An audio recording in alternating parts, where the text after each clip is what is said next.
이렇게 시간이 가는지 정말 어슬안에서 거리 이불 속에서 거리 거리는 언제나 너에게 거리 Assalamualaikum warahmatullahi wabarakatuh. Halo ayah dan bunda, bagaimana kabarnya? Semoga selalu dalam keadaan sehat dan bahagia ya. Sebelumnya, selamat datang di video pembelajaran kita kali ini. Perkenalkan, saya Nabila Aida Nurmala, mahasiswi semester 4 Pendidikan Bahasa dan Sastra Indonesia, Universitas Singapura Bangsa, Karawang. Pada video ini, kita akan membahas topik yang sangat penting. Kira-kira apa ya topiknya? Aha, kita akan membahas topik berjudul Strategi Pendampingan Orang Tua untuk Penggunaan Teknologi Digital yang Aman dan Edukatif pada Anak Usia Dini. Tunggu apa lagi? Mari kita mulai!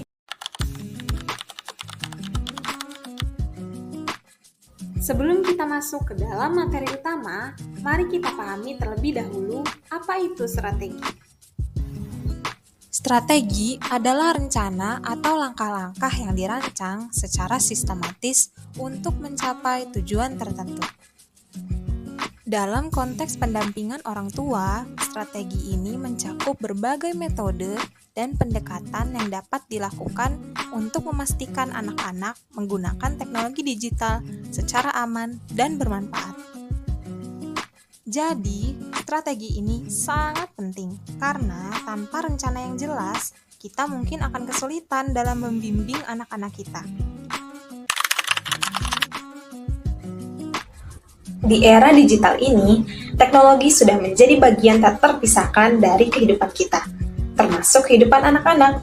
Namun, teknologi bagaikan pisau bermata dua. Di satu sisi, teknologi menawarkan banyak manfaat untuk edukasi anak. Di sisi lain, ada juga risiko yang perlu diwaspadai. Oleh karena itu, pendampingan orang tua sangatlah penting. Ayah dan bunda, peran kita adalah memastikan bahwa anak-anak kita tidak hanya aman, tetapi juga mendapatkan manfaat edukatif dari penggunaan teknologi.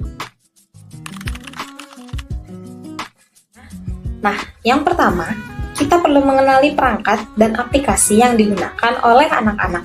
Pastikan perangkat tersebut dilengkapi dengan fitur kontrol orang tua dan filter konten yang sesuai dengan usia anak. Selain itu, pilih aplikasi dan permainan yang memiliki nilai edukatif, seperti aplikasi pembelajaran bahasa, matematika, atau kreativitas. Ayah dan bunda, pastikan juga kita mencoba aplikasi tersebut terlebih dahulu, sebelum memberikannya kepada anak. Selanjutnya, penting bagi kita untuk menentukan batas waktu penggunaan layar. Anak-anak usia dini sebaiknya tidak menghabiskan waktu terlalu lama di depan layar. Sebagai pendampingnya, kita harus membuat jadwal yang seimbang antara waktu bermain, belajar, dan berinteraksi dengan teknologi. Misalnya, 30 menit untuk aplikasi edukatif dan 30 menit untuk permainan yang menyenangkan. Tentunya dengan tetap memperhatikan keseimbangan antara aktivitas fisik dan interaksi sosial. Selain itu, keterlibatan aktif orang tua sangatlah krusial. Ayah dan bunda harus mendampingi anak saat mereka menggunakan perangkat digital. Berinteraksilah dengan mereka. Tanyakan apa yang mereka pelajari atau yang mereka lakukan.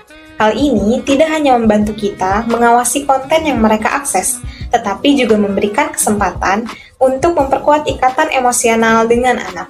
Pendampingan aktif juga membantu anak merasa dihargai dan didukung dalam eksplorasi mereka.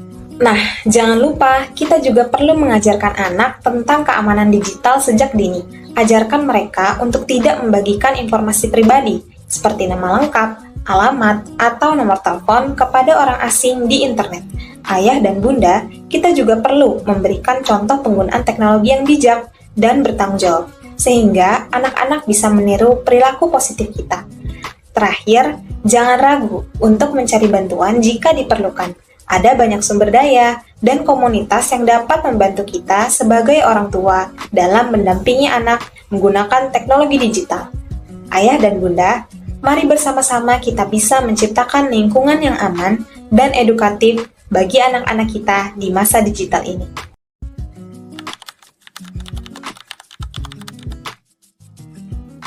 Mari kita bahas lebih dalam tentang teknologi digital yang aman dan edukatif. Teknologi digital yang aman adalah teknologi yang dirancang untuk melindungi data dan privasi pengguna, serta memiliki mekanisme untuk mencegah akses ke konten yang tidak sesuai atau berbahaya bagi anak di usia dini. Edukatif berarti teknologi tersebut dapat memberikan nilai tambah dalam hal pembelajaran dan pengembangan kemampuan anak di usia dini. Contoh teknologi digital yang aman dan edukatif termasuk aplikasi pembelajaran, permainan edukatif, dan platform e-learning yang terpercaya. Intinya, penting bagi orang tua untuk melakukan riset dan memilih teknologi yang sesuai dengan kebutuhan dan usia anak.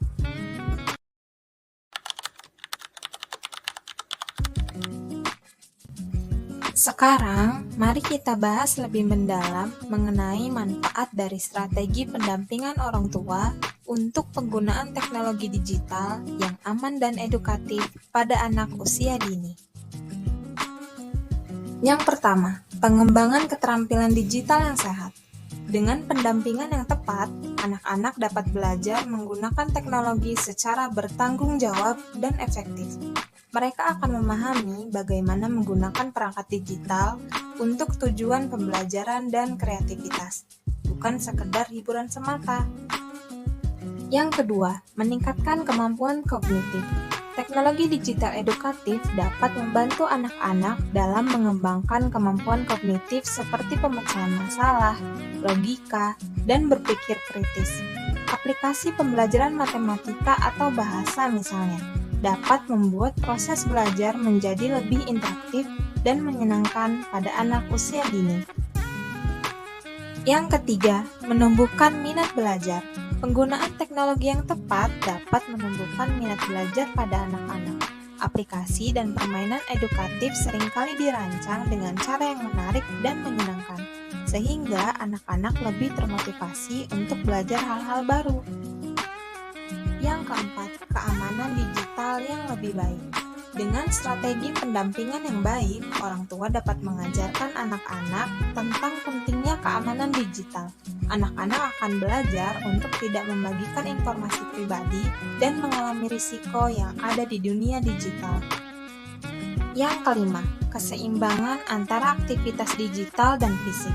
Pendampingan yang baik membantu menciptakan keseimbangan antara waktu yang dihabiskan di depan layar dan aktivitas fisik. Ini penting untuk memastikan anak-anak tetap aktif secara fisik dan tidak mengalami masalah kesehatan akibat terlalu banyak waktu di depan layar. Yang keenam, peningkatan hubungan orang tua dan anak. Strategi pendampingan yang melibatkan keterlibatan aktif orang tua dalam aktivitas digital anak-anak dapat meningkatkan ikatan emosional antara orang tua dan anak. Melalui interaksi dan diskusi tentang apa yang mereka pelajari dan lakukan, hubungan menjadi lebih erat dan komunikasi menjadi lebih terbuka. Yang ketujuh, mendorong kreativitas dan inovasi. Teknologi digital dapat menjadi alat yang kuat untuk mengekspresikan kreativitas. Dengan pendampingan yang tepat, anak-anak dapat menggunakan teknologi untuk proyek-proyek kreatif, seperti menggambar digital, membuat video, atau bahkan coding sederhana. Dengan memahami dan menerapkan strategi pendampingan yang baik, kita sebagai orang tua tidak hanya melindungi anak-anak dari risiko teknologi, tetapi juga membantu mereka memaksimalkan potensi edukatif dari teknologi digital. Tidak terasa ya Ayah Bunda, akhirnya kita telah sampai di ujung pembahasan. Terima kasih saya ucapkan kepada Ayah dan Bunda yang telah menyimak video pembelajaran ini dari awal hingga akhir. Semoga informasi yang saya sampaikan dapat bermanfaat. Selamat mencoba ya dan Bunda. Tetap semangat dalam mendampingi anak-anak kita dalam perjalanan mereka di dunia digital ya. Wassalamualaikum warahmatullahi wabarakatuh.